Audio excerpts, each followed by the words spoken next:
찬송가 497장 함께 찬송하도록 하겠습니다. 찬송가 497장입니다.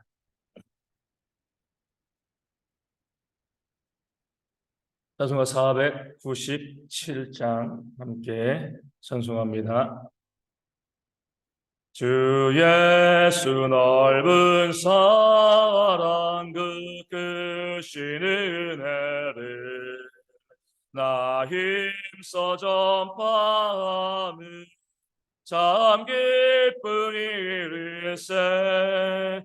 주 예수 복된 말씀 생명과 진리요 내 맘의 갈급함을 다 채워주시네. 예부터 전한 말씀 주 예수 크신 사랑 나 항상 전파하기 참 기뻐하도다. 이 말씀 전할 때에 내 맘이 기쁘고 그 말씀 전할수록 새 기쁨 넘치네.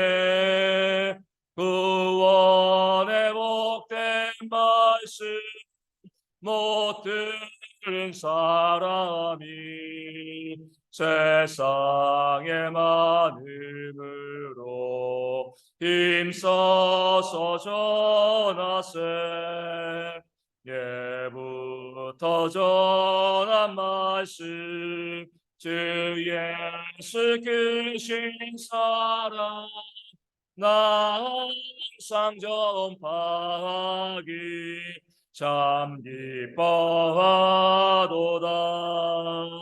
이 말씀 들은 사람 또 듣기 원하고 목말라 사모하니 그 말씀 진리라.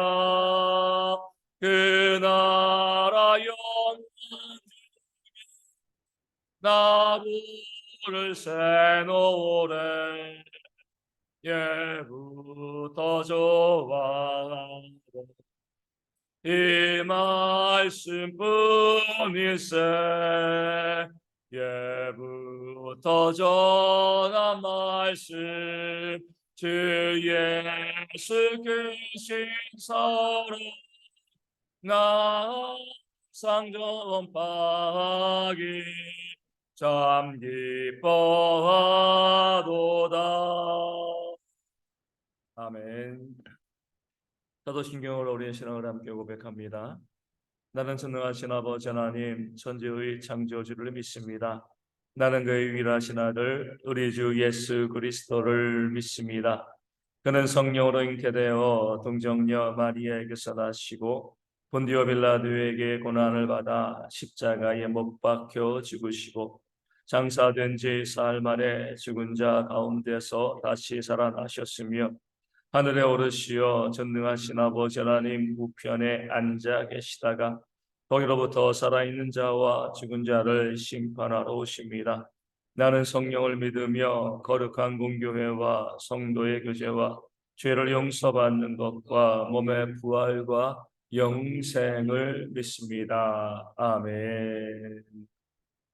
사도행전 13장 5절 말씀 보겠습니다. 사도행전 13장 5절 말씀입니다.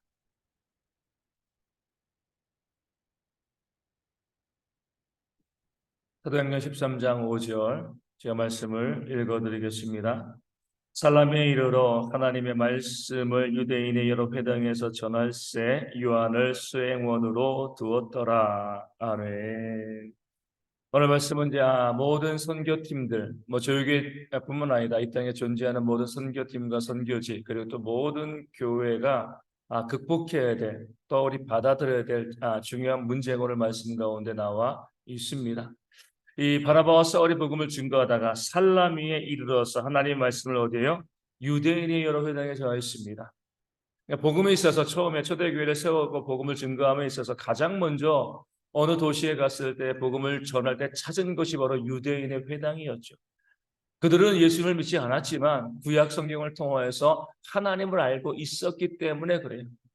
그렇기 때문에 이 성경에 대한 복음에 대한 접점을 가지고 있었기 때문에 먼저 사울도 그러고 복음을 증거할 때 항상 뭐예요? 구약 성경을 가지고 있고 하나님을 알고 있던 유대인의 회당에 가서 먼저 복음을 증거하고 또 그것을 중심지로 해서 믿지 않은 이방인들에게 복음을 증거하는 그런 역사를 감당했습니다. 우리도 마찬가지죠. 선교센터에 가서 그곳을 중심으로 해서 믿지 않은 자들에게 생명의 복음을 증거하는 그런 사역을 감당하게 되었습니다. 그런데 이렇게 복음의 증거의 사역을 감당하는데 오늘 말씀에 어떤 말씀이 덧붙여져 있어요? 요한을 수행원으로 두었더라. 이 말씀이 중요합니다. 그 복음을 전한 것도 중요하지만 요한이라는 사람을 수행원으로 또 협력자로 그 한 팀으로 그 선교팀에 두었다는 사실, 이것이 정말 중요합니다. 이 요한이 어떤 사람이에요? 마가 요한이라고도 불립니다. 마가는 로마식 이름이고요. 요한은 히브리식 이름이 되어지는 거죠. 이 마가 요한은요, 우리 성경에 자주 나오죠. 그리고 나중에 어때요? 마가복음의 저자가 되어집니다. 기록자가 되어지는 거예요. 이 마가 요한은요, 예루살렘에 아주 이제 유복한, 이 부유한 그 가정에서 자랐습니다. 아버지는 일찍 돌아가신 것 같고요. 어머니의 슬라에서 자랐는데 그 외삼촌이 누구죠? 바나바예요, 바나바. 이 바나바와 바울이 이 파송받아가서 선교하는데 바나바가 자기의 조카인 이 마가 요한을 데리고 선교 여행을 시작하게 되어지는 겁니다. 근데 이 마가 요한은요, 이 바나바 바울이 한 팀으로 선교 여행을 다닐 때 사람들에게 좀 뭐랄까요? 불편함을 주는 존재였습니다. 이런 존재죠. 저 마가 요한의 선교를 감당할 수 있을까? 왜 저런 사람이 선교팀이 되었을까? 이런 생각을 주는 게 바로 마가 요한이었어요. 부유하게 자랐습니다. 모자람이 없이 자랐어요. 어머니가 예수님 시대에 또 예수님을 믿고요. 또 잘 신앙생활을 해서 그 신앙적인 분위기 가운데 또 오랫동안 신앙생활을 했습니다. 우리 마가복음 보면 예수님께서 잡혀가실 때 한 청년이 벗은 몸에 헛 이불을 두르고 몸을 가리기 위해서요. 그리고 이제 멀리서 예수님을 따라갔습니다. 어떻게 되어지는가? 그런데 사람들에게 붙잡히니까 그 헛 이불을 던져버리고요. 알몸으로 도망쳤습니다. 그게 바로 마가예요. 신앙에 대한 관심도 있고요. 교회 생활 오래 하고 또 믿음이 뭔지 조금 알고 있긴 하지만 믿음이 든든하다. 이런 인물은 아니었습니다. 그냥 교회 안에서 어때요? 오랜 신앙생활을 하면서 잘하지만 신앙이 견고하지 못한 그런 사람이 바로 마가였습니다. 그런데 우리 예수님께서 부활하시고 승천하시고 난 다음에 마가 요한의 이 다락방, 그 집의 다락방이 부유했으니까 꽤 컸는 것 같아요. 사람들이 모여서 성도들이 모여서 기도하고 하나님의 은혜를 구했죠. 그리고 아마 이 마가 요한도 오순절 성령의 역사가 있을 때 같이 성령을 받고 하나님의 일꾼으로 계속 교회에서 수고하고 봉사한 그런 사람이었습니다. 하지만 탁월한 사람은 아니었어요. 그런 분들이 있잖아요. 오랫동안 신앙생활하고 교회 다니는데 뭐 신앙의 열정이 뜨거운 것도 아니고 그냥 교회만 다니는 거예요. 사람들이 봤을 때는 믿음이 좋은 것처럼 보이지도 아니하고 그런데 바나바가 자기의 조카라는 이유만 가지고요. 이 마가 요한을 수행원으로 뒀습니다. 그 선교팀에 그 1차 선교팀에 이 마가 요한을 데려갔어요. 아마 안디옥 교회에서 수군거리는 소리가 있었을 겁니다. 저 사람이 선교를 할 수 있을까? 신앙의 연륜은 오래되고 또 예수님을 만나고 함께 또 예수님과 함께 신앙생활도 하고 또 오순절의 성령의 역사도 있고 뭐 교회의 중요한 핵심적인 이 사건마다 그 자리에 있던 사람은 맞지만 선교를 감당할 만한 역량이 저 마가 요한 가운데 있을까 의심을 주는 그런 인물이 바로 마가 요한이었습니다. 근데 중요한 것은요. 이 성령 충만한 바나바와 사울이 이 마가 요한도 뭐예요? 그 선교팀에 집어 넣습니다. 함께 한 팀을 만든 거죠. 왜 그랬을까요? 그의 미래를 봤기 때문에. 그 마가 요한이 함께 선교팀이 되어짐으로 인해서 얻는 유익보다는 잃는 것이 더 많을지도 모릅니다. 그러니까 선교팀에 큰 어려움을 줄지도 모르는 거죠. 그럼에도 불구하고 그의 미래를 바라보면서 이 모든 것들이 그가 하나님의 큰 일꾼으로 세움 받는데 참 도움이 되겠다. 그 마음 가지고 마가 요한을 수행원으로 둔 겁니다. 지금 당장 선교에 합당한 인물이고요. 능력이 있고 우리에게 도움이 될 것 같은 그런 사람이 아니라 짐이 될 것 같은 인물이에요. 부족함이 있는 인물입니다. 그럼에도 불구하고요. 그 선교팀에 그 마가 요한을 포함시킨 것은 그의 미래의 그 일들을 기대하고 바라보고 이것이 그에게 훈련이 되었으면 좋겠다. 그런 마음으로 마가 요한을 선교팀에 집어 넣은 겁니다. 그런데 그런 우려가 실제로 발생을 했죠. 우리 13장 13절 말씀 보면 이제 하반절에 이렇게 나와 있습니다. 요한은 그들에게서 떠나 예루살렘으로 돌아가고 함께 선교 여행을 갔다가 중간에 힘들다고 포기하고 나 못하겠어요 가버렸습니다. 처음에 우려했던 그 일이 벌어진 거죠. 사람들이 그것 봐. 왜 저 사람을 데리고 가가지고 선교하러 갔다가 워낙 유복하게 자라고요. 부유하게 자랐으니까 모자란 게 없는 거예요. 힘든 일을 해본 적이 없습니다. 선교가 얼마나 힘든 일이에요. 견디지 못한 거예요. 바나바와 사울이요 정말 목숨 버려가면서 그 선교하는 그 선교의 현장 가운데 마가 요한은요 너무나 온실속이와처럼 곱게 자랐기 때문에 그 선교의 사역을 동참할 수가 없었던 겁니다. 그래가지고 중간에 어때요? 나 못해요. 나 힘들어서 못해요. 하고요 그 선교팀을 이탈해 버렸습니다. 얼마나 그 선교팀의 큰 아픔이었겠습니까? 함께 힘을 합해서 선교를 해도 부족한데 오히려 선교팀의 짐이 되어지고요.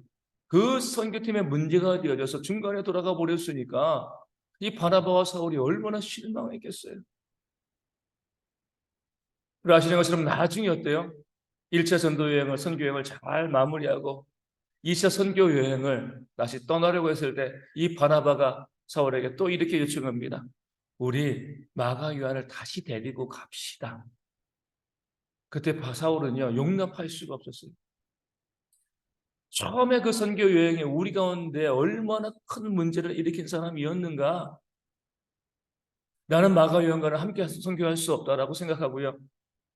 나는 마가 요한을 데려갈 수 없어. 그 문제 때문에 이 마가 요한 때문에 하나님의 그 교회 큰 일꾼인 바나바와 이 사도 바울이 서로 싸우고 갈라서는 그런 계기가 된 인물이 바로 마가 문제적인 인물이죠. 그렇죠? 선교사에게 도움은 하나도 안 되고요. 큰 문제를 일으킨 그런 사람이었습니다. 근데 그럴 가능성을 애시당초 알고 있었다는 그런 문제가 있는 사람인 거 모르고 데려간 거 아닙니다. 그런 문제가 있는 사람인 것을 알고 데려갔어요. 그리고 결국 문제를 일으키지 않기를 바랬지만 문제를 일으키고 큰 어려움을 주고 바나바와 바울이 갈라서게 한 그런 요인이 되었죠. 그럼 우리 그래요. 처음부터 저런 사람 데려가지 말지. 왜 저렇게 문제 있는 사람을 그 귀한 선교사 가운데 함께 데리고 와서 그런 어려움과 문제를 만들어냈어. 저런 사람은 선교에 가기 합당하지 않는데 뺐으면 좋겠어.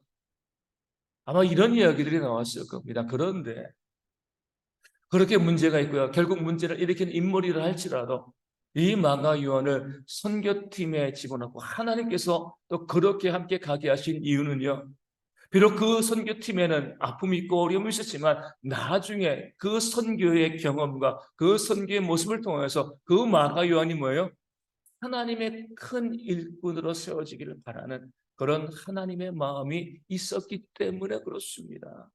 결국 마가 요한은요, 우리가 좀 전에 이야기한 것처럼 베드로의 제자로서 결국 마가 복음을 기록한 하나님의 큰 일꾼이 되었고요. 나중에는요, 그렇게 문제가 있었던 그 사도 바울을 돕고 협력하는 그런 사역자가 되었습니다.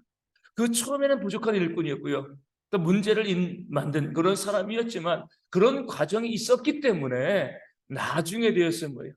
하나님의 큰 일꾼으로서 복음을 위해서 또 순교하는 그런 삶을 살아가는 하나님의 그런 일꾼이 되었음을 성경은 우리 가운데 증거하고 있습니다. 모든 선교팀과 우리 선교팀 가운데도 우리 또 보면 염려하시고 걱정하시는 분들이 있을 수도 있어요. 아, 왜 저런 사람이 선교를 하러 가지? 저 사람은 안 갔으면 좋겠어. 그런 우려가 있는 사람들이 모든 선교팀마다 다 있습니다. 그런데 그 사람을 세우기 위한 하나님의 계획이 우리 생각으로는요, 다 잘 준비되어지고 다 능력 있는 그런 사람들만 가면 야, 선교팀이 잘 되겠다. 잘 될까요? 그렇지 않습니다. 어려운 문제가 발생하는 거죠. 예전에 제가 이제 청년들, 다른 교회 청년들을 데리고 우리 선교팀을 이제 이 캄보디아 선교를 가가지고 저녁에 이제 기도회를 하는 거죠. 우리가 이제 선교는 기도의 사역이기 때문에 우리 저녁마다 우리가 이제 그날 하루의 사역을 마무리하면서 모여서 정말 열심히 뜨겁게 기도했습니다. 우리의 목소리 높여가지고 하나님의 은혜를 보면서 기도를 하는데 아, 21살, 그죠? 21살.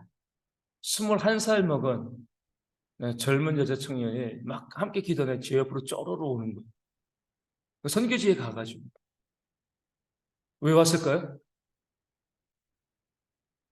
목사님, 무서워요, 그래요. 뭐가 무서워요? 홍성 기도하는 게 너무나 무서운 거예요. 신앙이 없는 상황인데, 믿음이 없는데 그냥 언니가 선교팀 간다 그러니까 자기도 따라간 거예요.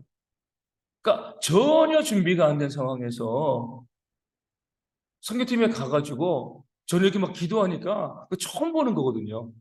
너무 무서운 거예요. 선교 팀원인데 선교하러 갔는데 기도하는 게 무서운 거예요. 그래서 저 옆에 와가지고 목사님 저 너무 무서워요. 왜 이렇게 기도해요? 왜 이렇게 소리 내면서 기도해요? 저 너무 무서워가지고 여기 못 있겠어요. 이렇게 말하는 청년이 있었습니다. 지금은요 신앙생활 잘합니다. 20년 전에 이제 벌써 40대가 되었어요. 얼마나 신앙생활 잘하는지 몰라요. 그 친구가 이야기하는 게 제가 그때 거기 가서 신앙이 하나도 없고 선교팀에 도움은 하나도 안 됐습니다. 그때 당시는요. 일주일, 2주일 동안 신앙이 잘할 수가 없는 거죠. 도움이 하나도 안 됐는데 그 자매의 신앙이 도움이 된 거예요. 그 자매가 선교팀에 도움이 된 게 아니라 그 선교가요. 그 자매의 신앙이 도움이 된 거예요. 그래서 지금은 하나님을 잘 섬기는 그런 일꾼으로 아직도 저랑 교제하고 또 이야기하고 또 삶을 나누고 있습니다.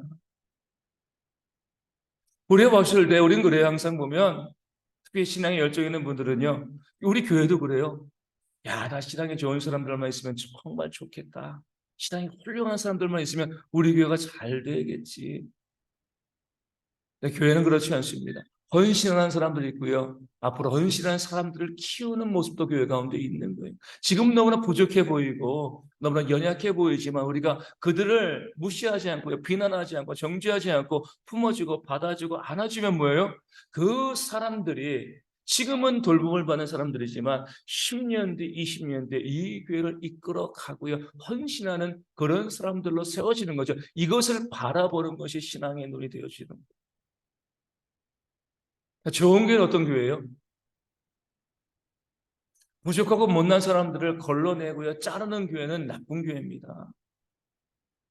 부족하고 연약한 사람들이 보일 때 그들을 마가 요한 같은 사람이죠.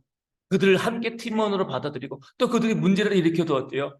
결국 그들을 다시 한번 감싸주고 안아줘서 나중에 바울이 그 자신에게 큰 상처를 주었던 마가 요한과 동행했던 것처럼 그런 사람들을 또 품어주고요. 또 안아주고 함께 걸어갈 수 있는 그런 모습이 있어야지 그 교회가요. 건강한 교회로 세움받을 수 있게 되어지는 겁니다. 그런 면에서 우리 교회 가운데서 다른 사람의 신앙에 대해서 다른 사람을 보면서 무시하고 멸시하고 비난하고 정죄하는 사람들은요. 하나님의 심판을 받습니다. 교회를 깨는 사람들이거든요. 두려워하셔야 돼요. 우리가 뭔데 다른 사람을 비난하고 정죄하고 판단하고 평가합니까? 하나님도 우리를 그렇게 하지 않는데 그렇죠? 하나님은 우리를 봤을 때 얼마나 못나 보이겠습니까? 예수님께서 이 땅 가운데 사역하실 때 그 제자들이 어떤 사람들이었어요? 무식한 어부들, 못난 사람들이었어요. 이 땅에서 예수님께서 교회를 세우고 사도들을 세우실 때요, 그 당시 잘 배우고 엘리트이고 능력 있는 그런 사람들을 예수님이 제자로 삼으신 것이 아니라 사람들에게 무시받고 천대받고요, 무식하다는 소리 듣는 그런 사람들을 예수님께서는 사도로 세우시고 제자로 세우셨습니다. 왜요? 비록 그들이 무식하고 모자라지만 그 마음 가운데 순수함이 있었기 때문에 그렇습니다. 아무리 똑똑하고 잘 배우고 또 신앙이 좋아 보이는 사람이라 할지라도요, 교만한 사람은 교회를 깨는 사람이에요. 남을 판단하고 비난하고 정죄하는 사람은요, 하나님의 교회를 무너뜨리는 사람입니다. 이 땅에서 이 땅의 교회에서는요, 그런 사람들이 그냥 신앙생활을 하지만 나중에 하나님 앞에 심판받습니다. 두려워하셔야 돼요.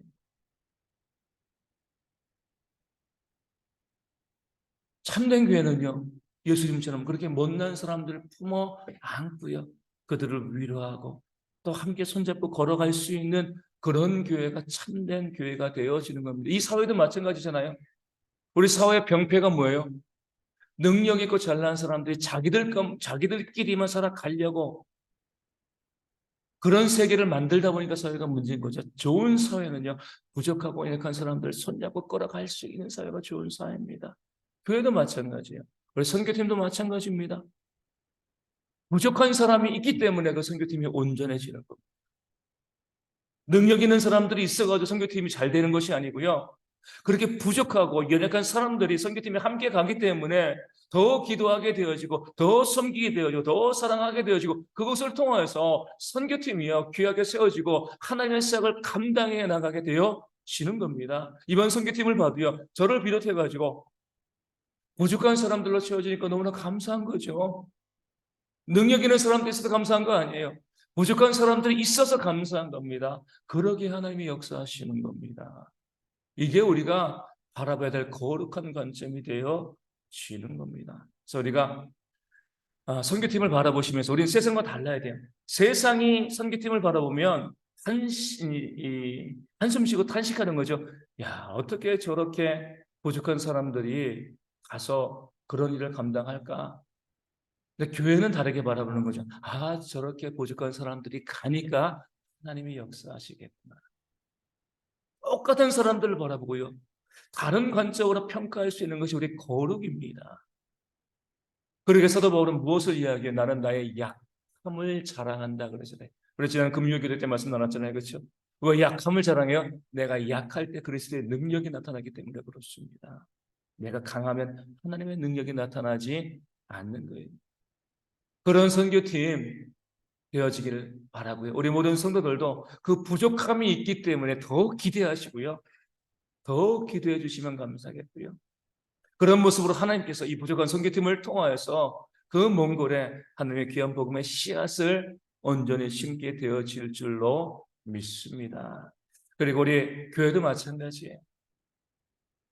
여러분, 정말 제가 저희 대형교회뿐만 아니라 다른 교회도 목회했지만 목회하면서 늘 동일하게 느끼는 아픔은 그런 아픔이에요. 우리 성도들이 그 교회 섬기는 성도들이 서로 비판하고 정죄하고 무시하고 멸시하는 그런 모습들, 없는 교회가 없거든요. 모든 교회마다 다 있습니다. 그런데 무엇이 제 마음을 아프냐? 하나님의 심판을 받기 때문에 그래요. 그런 부족한 성도들이 있으니까 교회가 온전해지는 겁니다. 그렇죠? 그런 연약한 성도가 있으니까 어때요? 교회가 하나님의 은혜 가운데 있는 거예요. 저는 저희 대형교회만큼은요, 물론 다른 교회도 그랬으면 정말 좋겠지만 그런 모습이 사라졌으면 좋겠습니다. 하나님을 두려워하심으로 비판, 정죄, 무시, 멸시, 불평, 원망 그런 거 없이요, 그 사람이 연약한 점이 있으면 내가 그 짐을 대신 들어주면 되는 거죠. 용납하고 사랑하면 되어지는 거예요. 다시 말씀드리지만 저는 심판하지 않습니다. 저는 끝까지 성도들을 섬기고 사랑하죠. 그렇게 비판하고 정죄하는 성도들의 모습이 보여도 그 성도를 사랑합니다. 하지만 하나님은 심판하신다는 거죠. 공의로우신 분이십니다. 사람 두려워하지 마시고 하나님을 두려워하셔야 돼요. 그런 모습을 가지고 우리 대형교회가 정말 좋은 교회, 거룩한 교회가 되어지는 것은요, 능력 있는 사람이 많아지는 그런 교회가 되어지는 건 아닙니다. 부족한 사람을 품고 안고 용납하고 사랑하는 그런 모습이 있게 되어질 때 교회가 정말 온전한 교회로 세움받고요. 하나님의 은혜가 충만한 그런 모습이 있게 되어지는 교회가 되어질 줄로 믿습니다. 그런 마음 가지고 그런 사랑으로요. 우리 삶을 사랑으로 채워가야죠. 얼마나 오래 산다고요, 그렇죠? 그 짧은 인생을 온전히 순도 있는 그런 사랑으로 채워가는 그런 우리 모두가 되어질 수 있도록 우리 몽골 가는 것도 마찬가지입니다. 그 땅에 있는 아이들을 뭐요? 사랑하라는 겁니다. 그 땅에 있는 백성들을 사랑하라는 겁니다. 그래서 우리 교회와 팀원들의 사랑이 중요합니다. 내 옆에 있는 사람도 사랑하지 못하는 사람이 몽골 사람 사랑할 수 있나요? 거짓말이죠. 사랑할 수가 없습니다. 내 가족을 사랑하지 못하는 자가 목회자인 저도 마찬가지지만 제가 저 아내가 있지만 제 아내를 제가 사랑하지 않고 교회를 사랑할 수 있겠습니까? 거짓말입니다. 그럴 수 없는 거예요. 내 아내, 내 남편, 내 가족을 사랑해야지 내가 교회를 사랑하고 또 가서 선교할 수도 있는 겁니다. 그런 모습으로 우리 대형교회 성도들이 사랑하면서 섬기면서 우리에게 주어진 모든 삶을 늘 기쁨으로 채워가는 그런 모습이 있기를 소망하고요. 이번 선교팀도 그런 사랑의 마음을 가지고서 부족한 가운데서도 하나님의 사랑을 증거하는 그런 귀한 선교팀이 되어줄 수 있도록 우리 함께 기도해 주시면 감사하겠습니다. 모든 일정을 위해서도요. 또 가서 좋은 날씨 또 우리 가서 제가 아이들에게 2번 설교합니다. 한 번은 복음을 가지고 설교하고 한 번은 하나님의 능력을 가지고 설교를 제가 할 계획인데 이제 몽골 아이들이기 때문에 몽골 통역하는 분이 이제 통역을 이제 해주는 거죠. 그 모든 과정을 통해서 그 아이들이 제가 복음을 증거할 때 하나님께서 그 심령들을 만져주셔서 복음을 듣고 구원에 놀라운 역사가 있도록 하나님의 함께 하신 역사를 고백할 수 있는 그런 귀한 모습이 있도록 그런 모든 선교의 과정을 바라보시면서 함께 또 기도로 준비해 주시면 감사하겠습니다. 기도문 하시겠습니다. 하늘에 계신 우리 아버지, 아버지의 이름을 거룩하게 하시며 아버지의 나라가 오게 하시며 아버지의 뜻이 하늘에서와 같이 땅에서도 이루어지게 하소서. 오늘 우리에게 일용할 양식을 주시고 우리가 우리에게 잘못한 사람을 용서하여 줄 것 같이 우리 죄를 용서하여 주시고 우리를 시험에 빠지지 않게 하시고 악에서 구하소서. 나라와 권능과 영광이 영원히 아버지의 것입니다. 아멘. 기도하겠습니다.